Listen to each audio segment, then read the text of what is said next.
This story is improvised by Jesse T. William and Tucker Patterson. It contains themes of abuse and sometimes intense depictions of violence. The story does not seek to glorify violence. We'll open on the color red, as exists in the leaves throughout Folia, seeing the kind of gentle brush as the wind passes through. Coming down,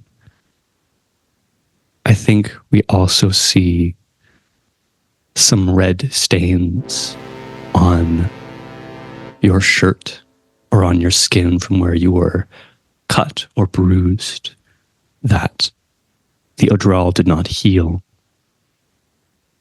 And we see the small streaks of red tarnishing this otherwise white night.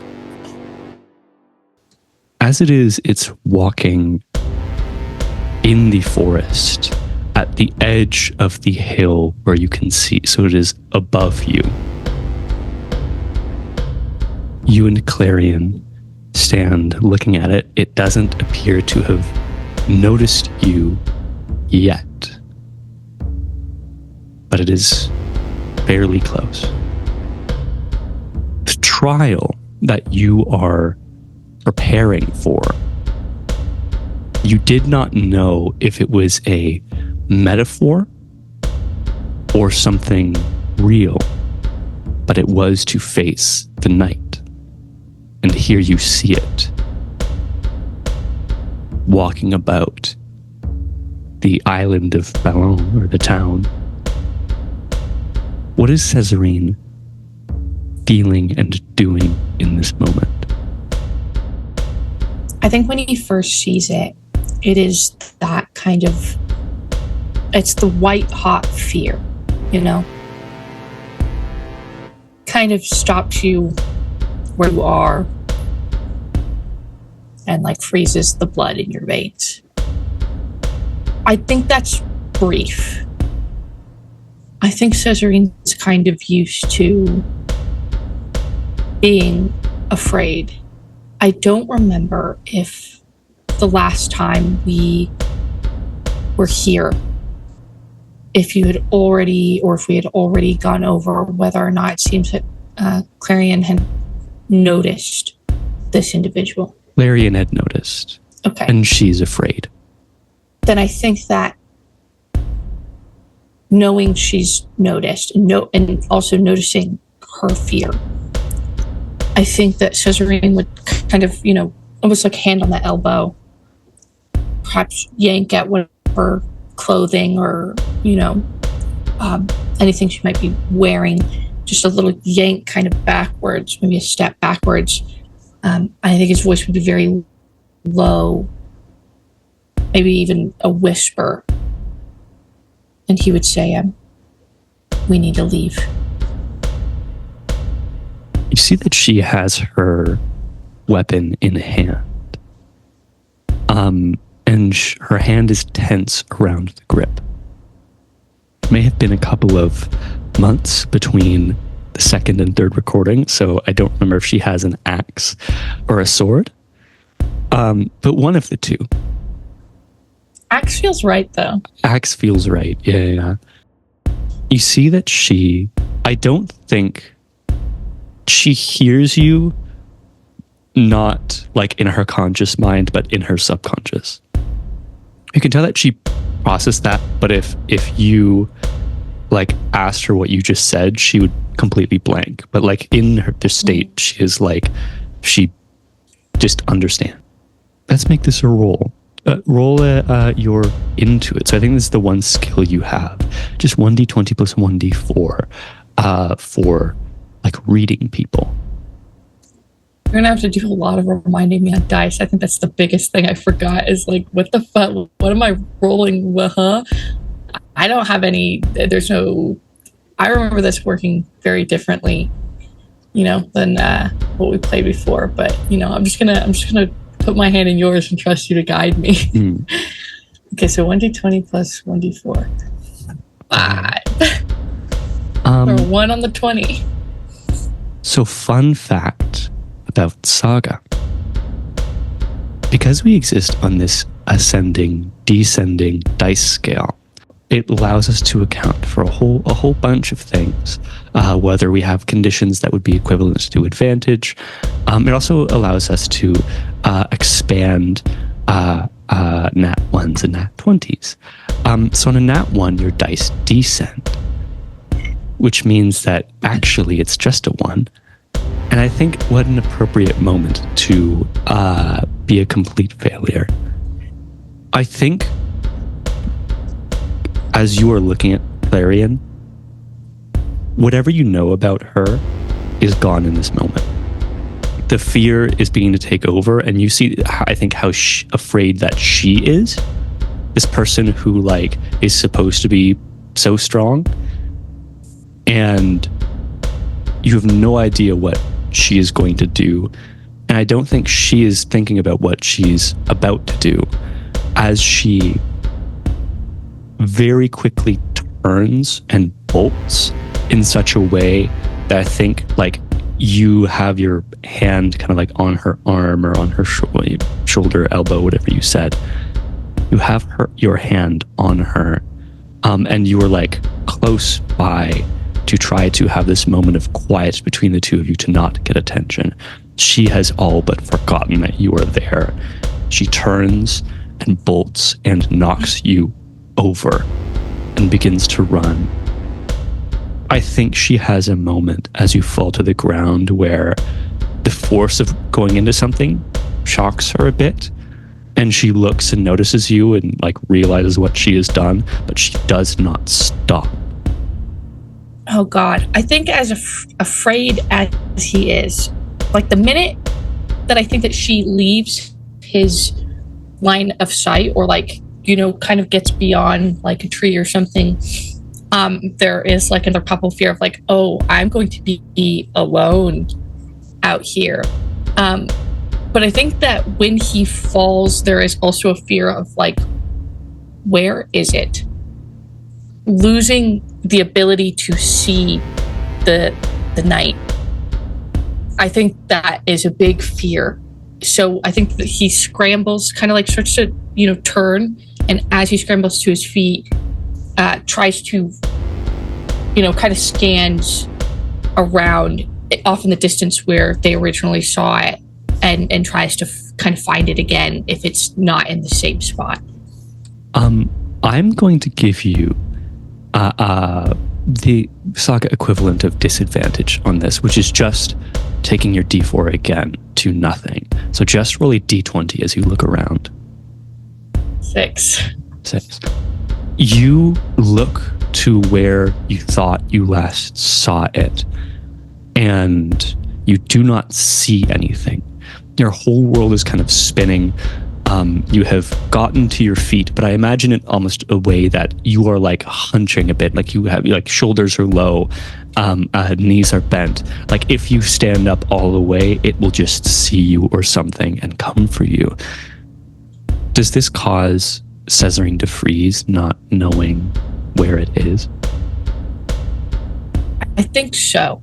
I think for a moment it is just frozen and listening, almost expectant for something terrible to pull him like it does in his nightmares. The night is still in the daylight. And in that moment of fear, I think it's the stillness that obfuscates it. As it was moving before, you were looking through the trees to see the figure. And when it moves again is when you clock it, as it is now beyond the tree line at the top of the hill, was standing still looking down, now begins to move. This thing is in the upper range of 6 feet, right? It's 6'8", 6'9", a reasonably large thing. There are people in Philia who are commonly taller, a lot of orcs are quite naturally taller than that, but the only orcish person or half orcish person is Clarion, and I don't think she's that large. It is quite wide, with a large sword which it has in its hand, of a very brutal design. Like, it looks like serrated. You see on its helmet, it has horns, and the helmet covers its face completely. And as it moves, it begins to walk towards you with such extreme and terrifying malice. I think the moment that it becomes clear that it can very obviously see me, I think that's the moment, right? That Cesarine decides it's time to fucking bounce.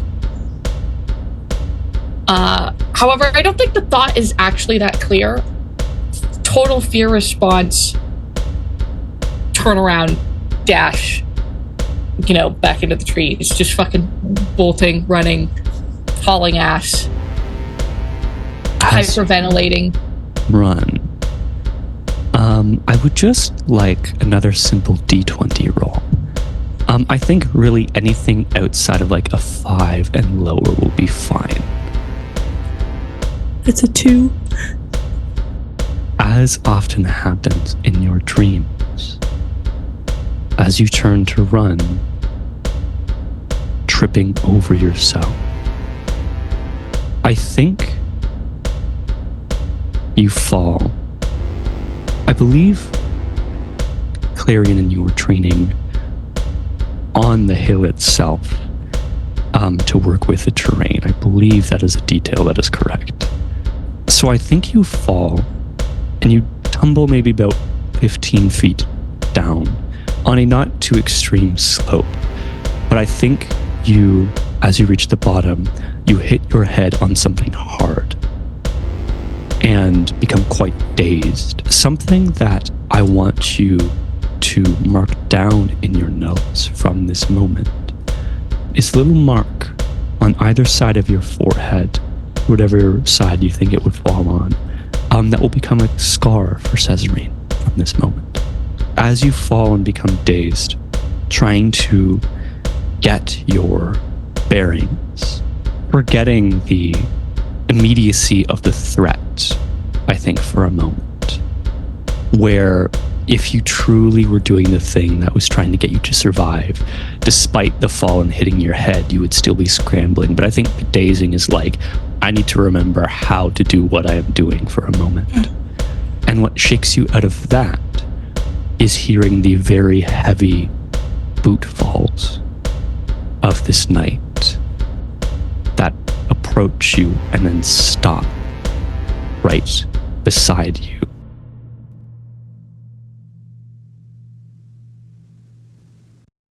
I think your sword I think it was in your hand at the time. I don't think Cesarine would have thought to put it away, so I think on the fall probably dropped it and is nearby. I think when he's kind of broken out of that daze, the first move is the head kind of swiveling around wildly, looking for the source of danger. I don't think he would stop to look for his sword. Unless there is... No, I don't think he would stop to look for his sword unless the distance between him and the knight feels so close that running becomes no longer viable. It is fully like a foot and a half away from you. It's by the time when you look around, it is practically standing over you. I don't think Cesarine gets, like, as he like looks around and sees it beside him, I don't think that you even get the full sense of scale of the body as it stands over you, as you're just so low. I don't think you get a sense of its body language, but it is right there. I'm making a decision right now about how much survival instinct this little shit has. And in what way that is working or not working for him. However, I will say he's been doing very poorly up until this point. No, I think with this closeness between them, it becomes too overwhelming. I think all he does is his head kind of moves up, sort of almost taking more of it in. But I think that at this point it is just frozen fear. And, maybe a subconscious anticipation of fucking death. As it stares down at you and you look up at it and take its form in, I think again, hard to read its intent. It stares down at you, you're frozen in fear. As it looks down at you through the helmet and the little reverberant distortion, in a voice that is dark and guttural and otherworldly, will say something, the content of which I do not think you understand. And I'm not sure in this moment if Cesarine knows that's because he just does not speak the language, or if he's just too afraid to interpret. Cesarine is going to scoot back. I think it's like a test scoot back. Are you gonna immediately kill me? Kind of scoot back? Or do I have a second here? Scoot back. As you do your scoot, its body remains still. The sword, a very large sword, like a great sword, held in one hand, remains still, but its head will follow. The helmet will adjust slightly to maintain contact with you. And you can see through the helmet, through the visor, this small narrow slit, that there are what appear to be some kind of red eyes in there. It does not pursue, it does not do anything to stop you. Without taking my eyes off of it, if I pat and reach around, will I find my sword? I think as you extend the left arm to reach around first, not finding anything in the grass, and then extending it your right and feeling the hilt grabbing tightly, you see that it looks to where you have grabbed the weapon for a moment and then looks back at you. Cesarine's going to stand up, kind of using the sword almost as kind of lifting and using it as a prop to slowly stand up. I don't think he takes his eyes off of it once. He's too afraid to look away from it. As you go to stand up with the sword and get to your feet, you see it almost rolls its shoulders and then rolls its wrist with this massive sword in hand, almost like pulling it back to give it space. It does not move against you, but just that kind of not quite relaxing, but it releases a small amount of tension in its own body for whatever purpose. I'm going to take another step back. It's a slow step back. I feel like the scary dark guttural voice is still scary on a base level. But can I vibe check him again? That's the only word that I does it feel like there is an expectation from it? Yes. This again will be intuit. And we'll ascend your dice given the circumstance. So given the fact that your kind of whole life has led up to this kind of trial involving this night, and you've run into it, I think as you begin to see that it is not like immediately going to cut your head off, you have a moment where your heart stops beating so fast. The adrenaline comes down ever so slightly, allowing you to use the thing in your body that works, which is your mind. So yeah, intuit is in this circumstance a d20 and a d6. Okay. 17 on the d20. Hold on. I just felt like I needed to say that given the 20 rolls before. 2 for 19. 19. I don't think anything about this creature, this person, can be understood by you, but you understand the context around it. This is a thing that you must face at some point. It does not seem to bear some kind of like ill will directly against you, but you can tell that this creature does hold within it a cruelty or a malice. You do, I think, it occurs to you in this moment that you have to face this thing, whether it be now or whether it be in a couple of days when the trial happens. This might be stupid. I might be making a really dumb decision right here and right now. No, just prefacing this. But I think the thought process here is that Cesarine is functioning a little bit on adrenaline at this current moment. Oh, fuck, this feels like such a terrible decision that I'm about to make. But, running off of adrenaline, completely alone. The trial is in a couple of days.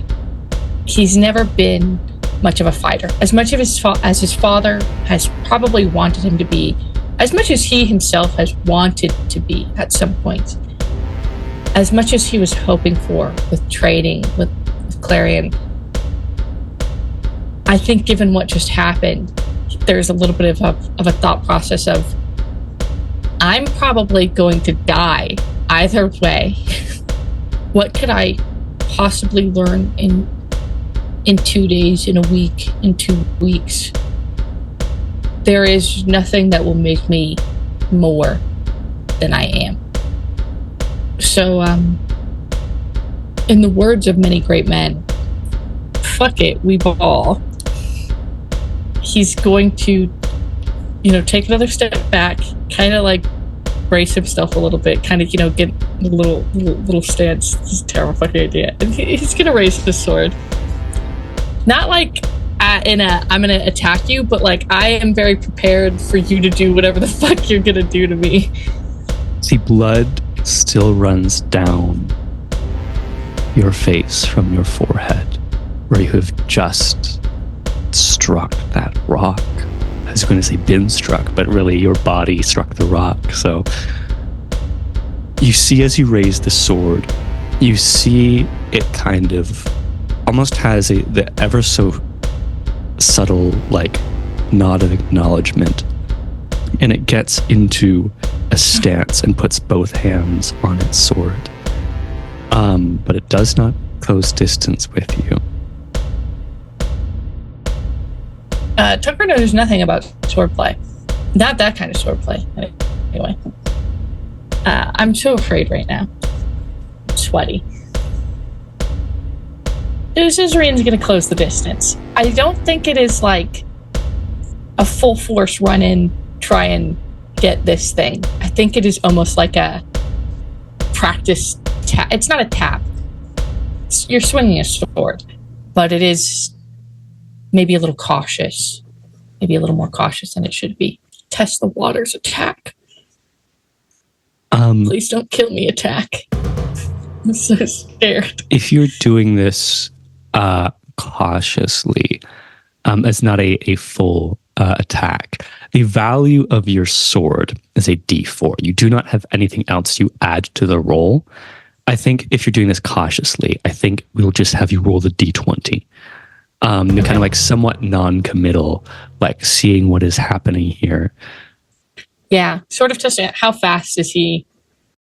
How bad am I going to get shit on? Will this be a clean death? 6. I don't think Cesarine's heart is in this one.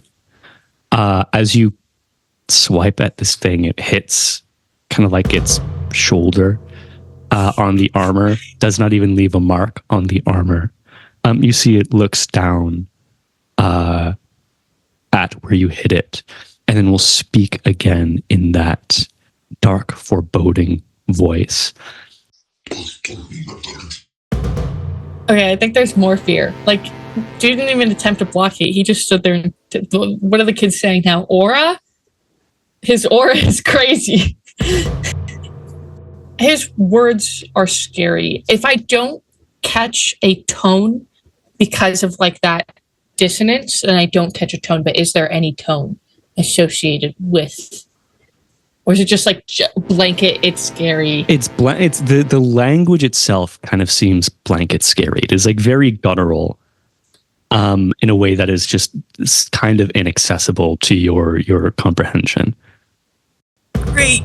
I think Cesarine's like face like kind of scrunches up a little bit. I think there may be even like a little bit of like frustration that is really just being fueled by fear. Like every word that this creature says causes, you know, a more like adrenaline to just like push through.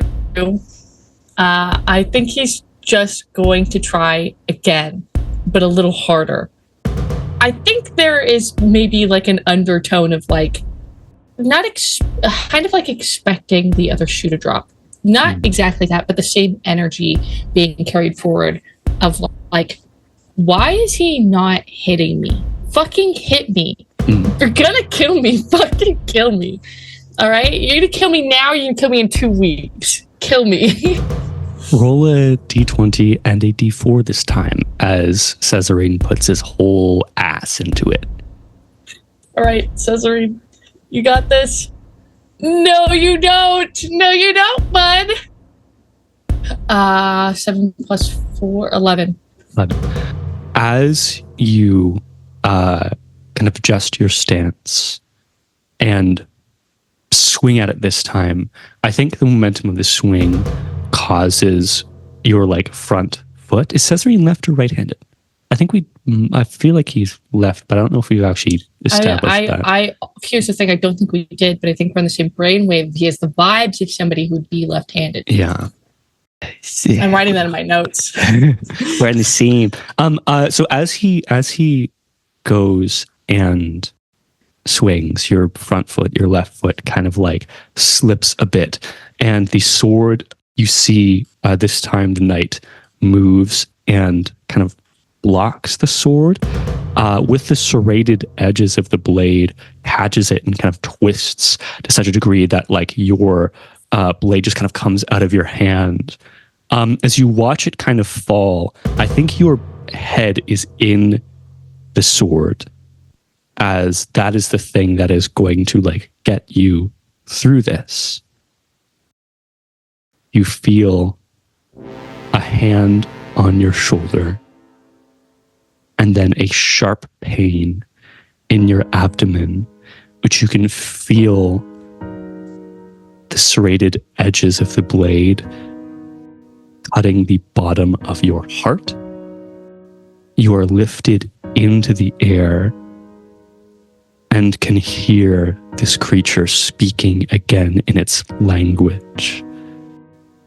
If this was Cesarine's final moment, what are his thoughts? I think that there is a sort of begrudging acceptance here. I think his thoughts are centered around his father, because I think this is the outcome he expected. When he raised his sword, this is the outcome he expected. A sort of self-destructive act of sort of done in the name of maybe proving his father right. Ripping the band-aid of something that was inevitable and going to happen anyway. I do think that there is still fear. I don't think he doesn't fear death. There's still very deep fear of dying of pain. But it was going to happen anyway. There is a very quick rush of feelings and emotions before everything just ceases to work. A total collapse of the system that is your body, as what in this moment you release yourself to what you presume is death.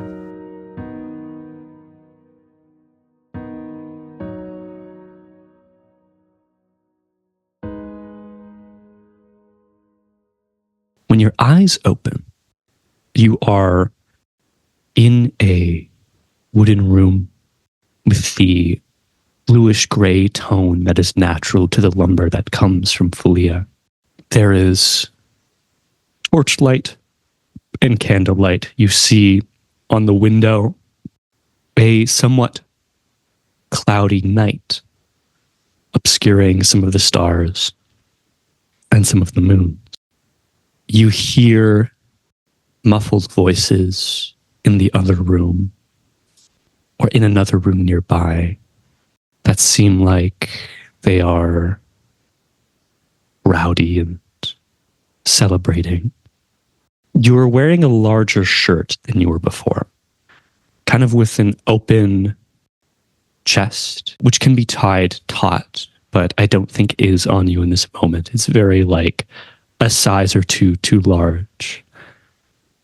And you can see, I think as you open your eyes and as the through line of the previous moment connects, you look at your chest and see that there is a mark where you were run through.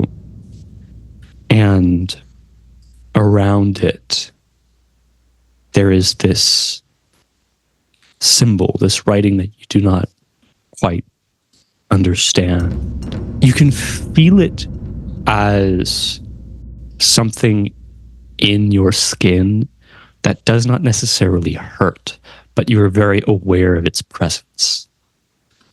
And you can feel it on your back as well. Was he laying down? Yeah, I believe you would be. In a bed, notably.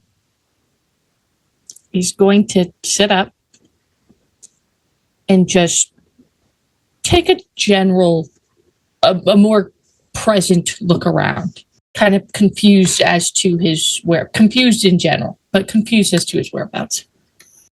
Do you think you would know the tavern in Bellon? What it looks like, what it feels like? Going off the vibes that he's worked, on boats before with sailors and like crabbers and stuff, I feel like those bitches love to drink.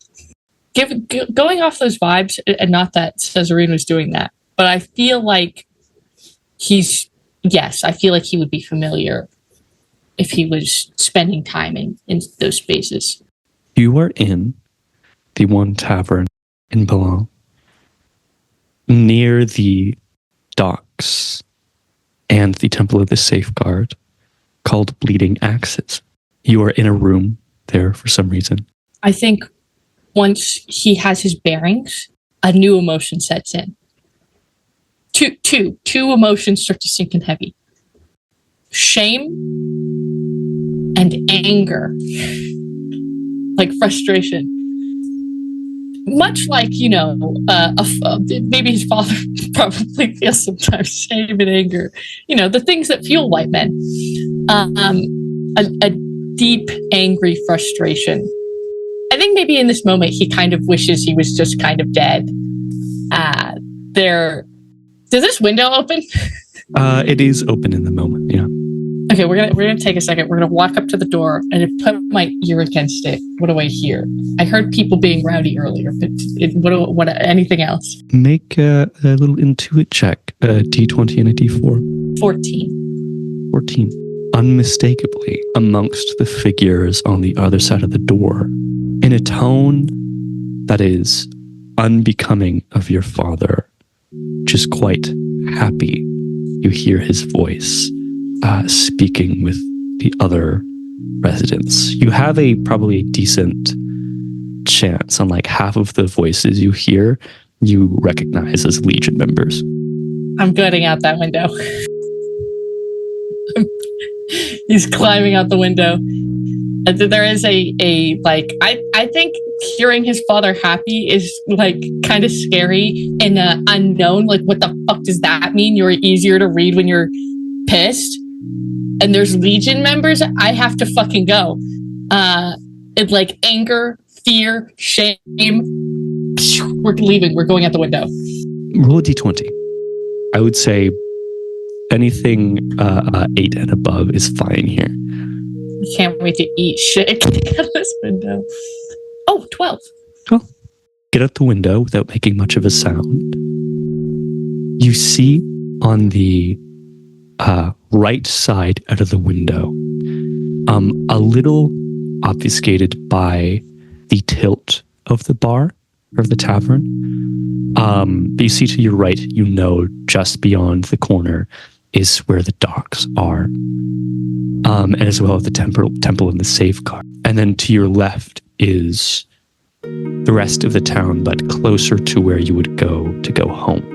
I think in this moment, you do not see the Odral, but you can feel it just out of view around that corner. Like towards the docks. Mm-hmm. Well, that's the direction I kind of wanted to go anyway. I think his first instinct was to book it. But then when he feels that, he's going to actually now more slowly kind of just walking regularly around that corner. Still hearing the sounds of the Legion members from outside as the image of the docks present themselves to you. Not particularly large for this small town. You see that the last boat going out for the night, an overnight trip, either to Fimmel or Little Bay on mainland Valia. You see the Temple of the Safeguard, where the caretaker of Dertig, Alden, would reside, as well as perhaps Dertig. But you see the Odral standing at the edge of the dock beside the boat. It's waiting for you. I think for a moment he just stands there. I think his eyes kind of flittering between, the safeguard. That structure and the Odral where the boat is. I think because his pause for him, his almost immediate instinct once he got out the window was to run to the safe thing in his life, to Dertig. I think seeing the Odral, it kind of stops him, and he has the thought of, why? What would I even say? What am I even looking for? So he's going to, not full run, but faster than a walk, go towards the Odral. As you begin to cross the square, I imagine a small statue of some long dead local hero. With that fast pace, looking directly at the Odral, you see that the gangplank right beside it begins to be pulled into the boat, and it kind of looks at it and looks back at you. I'm running. I'm gonna run. I don't even think he consciously knows what he is running for. Tucker, it's God knows what he's running for. But I don't think he does. But I think he is running, it builds into a full force as fast as possible. Almost like kind of panicked sprint. I think as you begin to break out in a run, something that you could not do earlier in the day. Make another intuit check. 17. 17. A couple of things happen. I think the emotions are extremely present for Cesarine, again, in a way that I do not think he understands. I think you are almost weeping in this moment. There's such force behind your emotion. And it's in multiple layers of conflict. The primary thing is that the action you are taking in this moment is something that you should have done already. The choice you made in this moment is something you already should have made, and it shouldn't have been so hard. The second thing that somewhere in Cesarine he knows is that today he made his father proud by facing the night and the brutality at the hands of this night. And you being run through by a nasty and terrifying sword and having this mark left on your body has made your father happier than he has been in a long time. And I think that upsets you. I don't think Cesarine understands in his conscious mind what it means to love. But I think his body knows it right now. As you sprint with all of the strength you have in your body, footfall after footfall, as the boat begins to move, along with that intuitive check, using your mind, you begin to process where you would need to jump and where you could grab on to get onto this boat. As you are running, the Odral backs up to the edge of the dock on the right-hand side if the boat is on the left to give way for you. If you could characterize this moment as you, assuming you jump, as you jump and grab onto the boat, what is that like for Cesarine? I would say, first of all, you're in my brain. Because I do absolutely think he is close to weeping. That was already like kind of visualized in my head, and then he said it, and I was like, yeah. And I think that this is such a charged moment because it is filled with so much negative emotion, but also a sense of like deep catharsis. Because Cesarine has gone through so much of his life with no direction and no strong feeling towards anything in particular. He has never grasped for anything. He has done things because he feels like he has to, or it's expected. Well, he's not doing anything else, so why not? But in this moment, he wants something. Maybe not consciously, the thought is, I want to leave.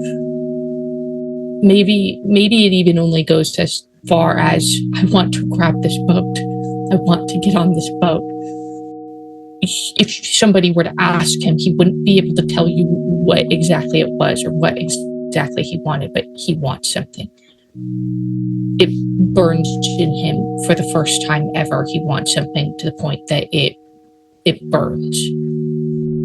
As you reach the edge, without hesitation, your feet and legs launching you from the dock, your hands tighter than they have grabbed anything in your life prior, grabbing onto the rigging on the side of the boat, your feet landing, pressing against the edge.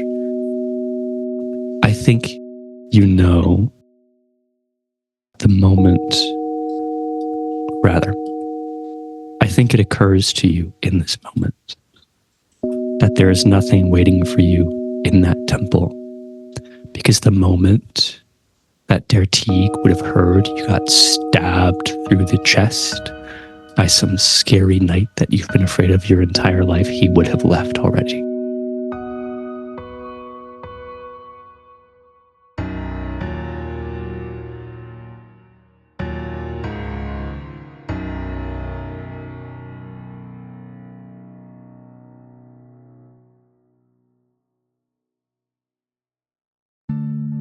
This has been Cesarine's Saga, with Tucker Patterson as Cesarine and Jesse T. William as the guide.